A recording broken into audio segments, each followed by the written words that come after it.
안녕하십니까 선생님들. 초등 도덕교육 현장 지원 세미나 저희 2주차 마지막 3교시 진행하도록 하겠습니다.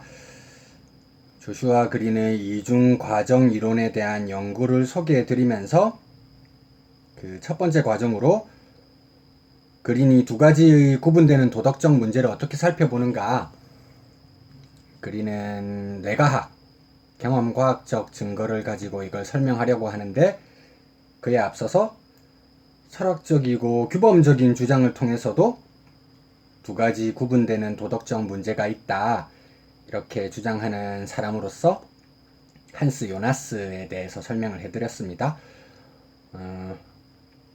그렇게 해서 이제 요나스가 내리는 주장은 과학기술 시대에는 새로운 책임 윤리가 요청된다는 것입니다. 기존 전통 사회에서 우리의 도덕적 사유는 지금 여기의 차원에 머물러 있었다. 지금 여기, 시간적, 공간적 범위가 굉장히 좁은 범위에 국한되어 있죠. 그래서 책임을 시간적으로는 지금에서 미래 세대의 인류세 논의를 통해 알 수 있는 것처럼 인류가 종말을 맞이해서는 안 되겠죠. 인류라는 존재는 앞으로도 계속 번성해 나가야 할 겁니다.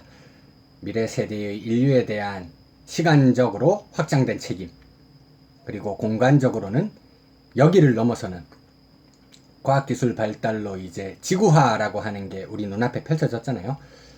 전체 지구, 자연을 대상으로 하는 책임이 필요하다. 시공간적으로 책임의 범위가 확장되는 새로운 책임 윤리가 필요할 것이다. 이게 한스 요나스의 주장이라고 할 수 있겠고요. 그리고 간략하게 그 아래 단락에 보면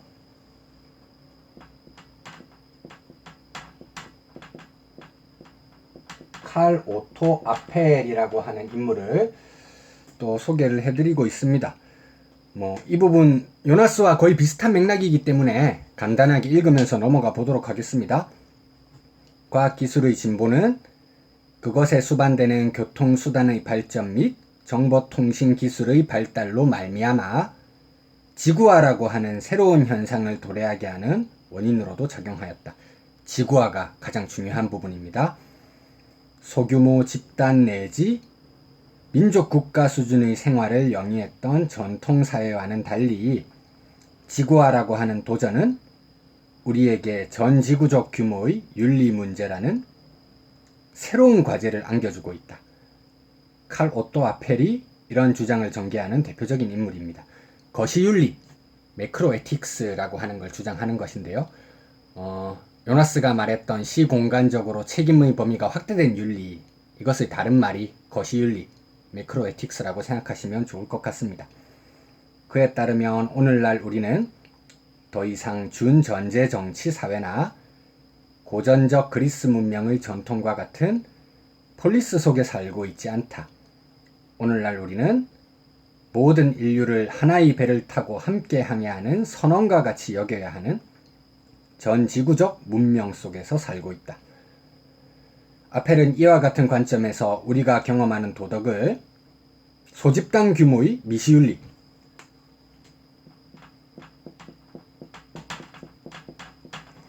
민족 국가 규모의 중형윤리, 전체 인류 규모의 거시윤리로 구분한다. 이렇게 되어 있습니다. 이 두 개와 구분해서 거시윤리를 따로 이해해 두시면 좋을 것 같습니다. 전통적으로 우리 삶의 영역 안에서 제기되었던 윤리적 문제들, 미시윤리와 중형윤리 문제이고, 이걸 우리가 다른 말로는 관습적 도덕의 문제이다. 기존 사회에서 관습적으로 해결 방법 제시해 두었던 것을 참고하며 거기에만 호소해도 해결책 찾을 수 있는 윤리 문제들이다. 이렇게 이해해 주시면 좋을 것 같습니다. 미시윤리와 중형윤리는 전통적 도덕에서도 경험할 수 있는 관습적 도덕의 영역이라면, 거시윤리는 지구적 국제 관계 속에서 등장한 새로운 도덕 문제와 관련되는 것이라 말할 수 있다. 칼 오토 아펠이 구분하는 관습적 도덕과 거시윤리 구분이 조슈아 그린이 이야기하는 두 가지 도덕 문제와 굉장히 유사하게 닮아 있습니다. 그래서 이 내용을 조슈아 그린의 입장에 거의 그대로 대입해도 큰 무리는 없을 것 같습니다. 관습적 도덕과 거시윤리 구분, 그리고 조슈아 그린은 그에 해당하는 도덕 문제들을 어떻게 설명하고 있는가 이제 살펴보아야 되겠죠. 요나스와 아펠의 주장을 종합해 볼 때 현대 사회를 살아가는 우리에게 제기되는 도덕적 문제는 두 가지로 구분할 수 있다. 첫째, 전통 사회에서부터 경험해온 기존의 도덕적 문제, 관습적 도덕의 문제겠죠. 둘째, 과학기술의 발달과 지구화로 인해 제기되는 새로운 도덕적 문제, 거시윤리가 그것일 겁니다. 그린 역시 도덕적 문제의 구분에 있어서 이와 같은 입장을 취하고 있는데요. 그의 주장을 간략하게 도식화하면 표 1과 같습니다. 기존의 문제, 나와 우리 사이에서 일어나는 문제, 공유지의 비극이라고 되어 있죠. 그 다음 현대의 새로운 문제, 우리와 그들 사이에서 일어나는 문제, 상식, 도덕의 비극이라고 표현되어 있습니다. 어떤 내용인지 논문 속에서 조슈아 그린을 주제로 하는 논문이기 때문에 이 부분은 비교적 상세하게 쓰여져 있습니다. 논문의 본문을 함께 살펴보면 좋을 것 같습니다. 그린은 가렛 하딘의 1968년 논문인 공유지의 비극을 인용하며 도덕을 협력의 문제로 바라보고 있습니다. 하딘의 공유지의 비극이라고 하는 논문은 워낙 우리에게 잘 알려져 있는 논문이죠. 그린이 이와 똑같은 맥락에서 주장을 펼치는 건 아닙니다. 하딘이 말하는 공유주의 비극은 사유물과 차이나는 공유물의 특징에 대해서 언급하고 있는 것이잖아요. 누구의 주인도 아닌 공유지인 목초지가 있었는데 어느 누구의 소유도 아니다 보니까 사람들이 마음껏 소나 말이 거기서 풀을 뜯을 수 있게 풀어놓다 보니까 풀을 다 먹어버려서 아무도 더 이상 사용할 수 없는 황무지가 되고 말았더라. 누구의 소유도 아닌 것은, 공유물인 것은 그렇게 오랫동안 활용을 이어나가기가 어렵다. 이것이 가렛 하딘이 주장했던 내용인데, 그린은 표현만 그대로 가지고 오고 이것에 자기 나름의 고유한 또 다른 주장을 펼치게 됩니다. 어떤 주장을 펼치는가? 인간에게 나타나는 여러 가지 도덕적 행동들의 진화적 원인을 살펴보면 그것들은 대부분 협력을 가능하게 만들기 위해 진화한 것들이다. 이렇게 되어 있습니다. 뇌과학이라고 하는 것이 과학적 근거를 가지고 인간의 도덕적 행동에 대해서 설명하려고 하는 이론이죠. 거기서 항상 끌어오는 배경 이론 가운데 하나가 진화론이 있습니다. 진화론. 지구상에 존재하는 여러 생명체들은 진화의 결과 지금까지 생명, 그 종의 생존을 이어오고 있는 것이죠.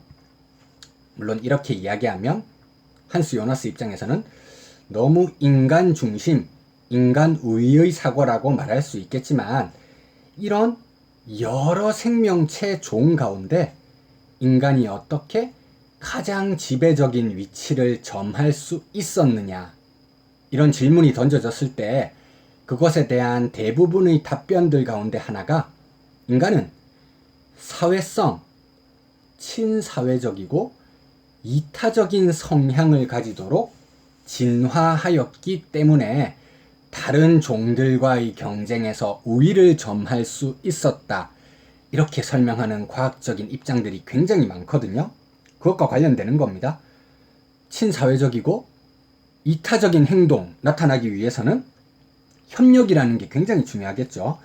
그런데 이런 협력에는 한 가지 중요한 제한 조건이 있다고 합니다. 협력이라고 하는 게 무제한 범위로 뻗쳐나가는 속성을 아직은 가지지 못했다는 것이죠. 지금 현재 인간의 진화 양상은 이 수준에서 그쳐 있다는 겁니다. 협력의 제한 조건, 멀리까지 협력이 뻗쳐나가지는 못한다는 겁니다. 인간이 협력을 하려고 하는 생물학적 내지 본성적 성향을 지니고 있는 것은 사실이지만 협력은 일부 사람들 사이의 관계에서만 가능한 것이고 모든 사람에게까지 확대되기는 어렵다는 것이죠. 미시윤리의 문제, 나와 가까운 가족, 항상 함께 소통하면서 살아나가는 바로 옆에 있는 친밀한 이웃, 이런 사람들 사이의 협력이라든지 거기서 한 단계 더 나가서 비슷한 문화라든지 규범을 공유하는 아무리 많이 나가도 민족 국가 수준 이 안에서의 협력까지는 가능할 수 있겠지만 현재 인간, 지금 두뇌 속에 프로그램으로 세팅되어 있는 진화의 결과를 바라볼 때 협력이 중형윤리 범위 이상으로 나아갈 수 있는 그 정도로의 발전된 협력까지는 나가지 못한다는 게 중요한 제한 사항이라는 겁니다. 따라서 개인 내지 소규모 집단의 범위를 능가하는 거대 규모의 협력을 가능하게 할 수 있는 생물학적 기원은 우리에게 구비되어 있지 않다. 이까지 읽으면 왜 그린이 미시윤리와 중형윤리, 아펠의 입장에서 보았을 때 관습적 도덕의 문제에 대해서 공유지의 비극이라고 하는 가렛 하딘의 명칭을 빌려왔는지 우리가 유추해 볼 수 있는 대목입니다. 관습적으로 우리가 공유하고 있는 도덕적 직관에 호소하면 그렇게 어렵지 않게 문제 해결 방법을 찾아낼 수 있는 도덕적, 윤리적 문제들, 그것을 공유지의 비극이라고 말한다는 겁니다.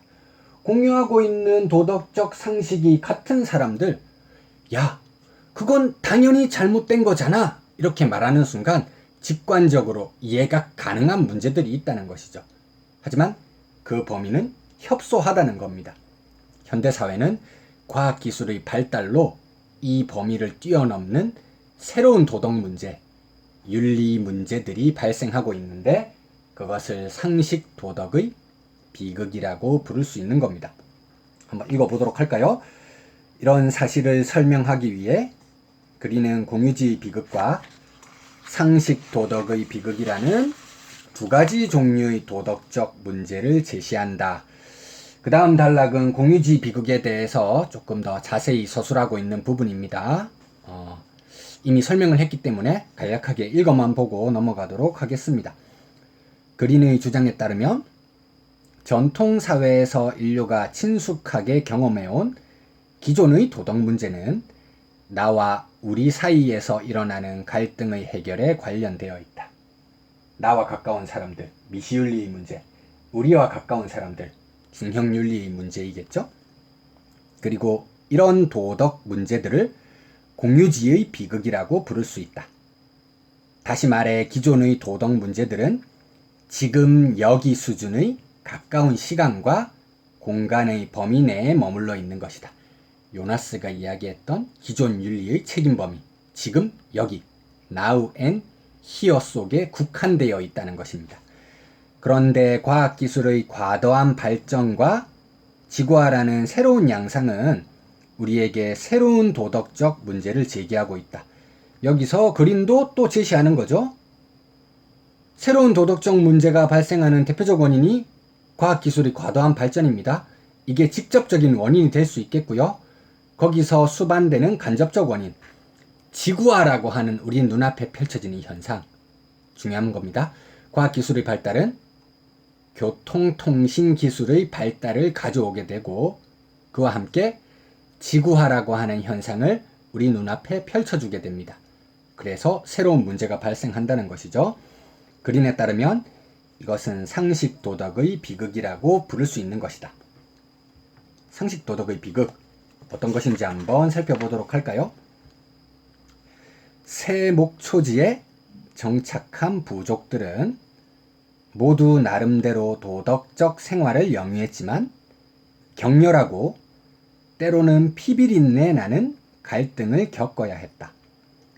그들이 싸운 원인은 그들이 근본적으로 이기적인 존재이기 때문이 아니라 도덕적 사회가 어떤 것이어야 하는가에 대한 양립 불가능한 관점을 가지고 있었기 때문이다.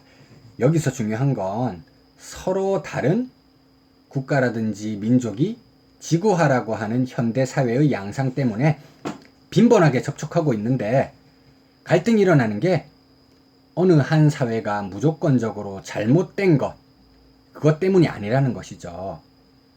인간이 진화할 때 협력이 중요하다고 했습니다. 자기 집단 내에서는 협력이라든지 이타성, 도덕을 특징으로 하기 때문에 그들의 행동이 이기적이라든지 비도덕적이라고만 말할 수는 없다는 것이죠. 이는 단순히 학자들 사이의 관점 차이에 불과한 것이 아니었다. 각 부족의 철학은 그들의 일상과 긴밀히 관련되어 있었다. 즉, 각 부족은 서로 다른 도덕적 상식을 가지고 있었다. 공유주의 비극, 한 집단이 공유하고 있는 도덕적 상식에 호소하면 문제 해결 방법을 비교적 수월하게 찾을 수 있는 도덕 문제. 하지만 과학기술의 발달과 그것에서 수반되는 지구화라고 하는 현상 때문에 서로 다른 도덕적 상식을 가진 집단들이 격렬하게 실시간으로 계속 갈등을 일으키면서 살아가고 있는 것이 현대사회의 모습이라고 할 수 있겠죠. 그래서 상식도덕의 비극이 일어나는 겁니다. 새 목초지의 부족들이 서로 싸운 이유는 그들이 도덕적이지 않아서가 아니라 서로 다른 도덕적 관점으로 새 목처지의 삶을 바라보았기 때문이다. 비도덕적이 아니라 서로 다른 도덕적 상식을 가지고 있었기 때문이다. 나는 이것을 상식 도덕의 비극이라고 부르겠다. 굉장히 일리가 있는 새로운 도덕 문제에 대한 접근이라고 할 수 있겠죠. 진화라고 하는 과학의 사실, 인간이 여러 가지 생명체 종 중에서 우위를 점하면서 진화할 수 있었던 이유로 협력이라고 하는 과학적 근거를 둘 수 있으면서도 그 협력이 가지고 있는 결정적인 제약사항, 일정 범위 이상으로 협력이 발전되어 나가기 어렵다. 그래서 현대사회의 새로운 문제 해결에는 어려움을 노출한다. 굉장히 타당성 있는 주장인 것 같습니다. 그린이 제시한 상식 도덕의 비극 문제는 기존의 사회에서 경험할 수 없었던 비친숙성을 특징적 유형으로 가지는 문제들이다. 자, 여기서 상식 도덕의 비극이 가지는 가장 핵심적인 특징 이야기하고 있습니다. 비친숙성, unfamiliarity. 공유하고 있는 도덕적 관점에 호소하는 건 우리에게 굉장히 친숙한 문제 해결 방법이겠죠. 하지만 우리 눈앞에 일어나고 있는 새로운 도덕 문제들은 낯설다는 말입니다. 비교적 처음 접하는 것이기 때문에 그 문제 해결 방법 또한 단번에 알아내고 우리의 도덕적 상식, 이후에 알아보게 되겠지만 직관에 호소해서 문제 해결 방법 찾기는 굉장히 어렵고 거의 불가능에 가깝다는 것이죠. 그리고 이 문제는 공유주의 비극과 달리 우리와 그들 사이에서 벌어지는 갈등과 관련되는 것들이다. 민족 국가 이상 지구적인 문제에서 일어나는 문제들이라는 것입니다. 지구와 시대가 본격적으로 도래함에 따라 매우 다른 도덕적 상식을 지닌 집단들이 서로 교류하는 상황이 빈번하게 전개되고 있다.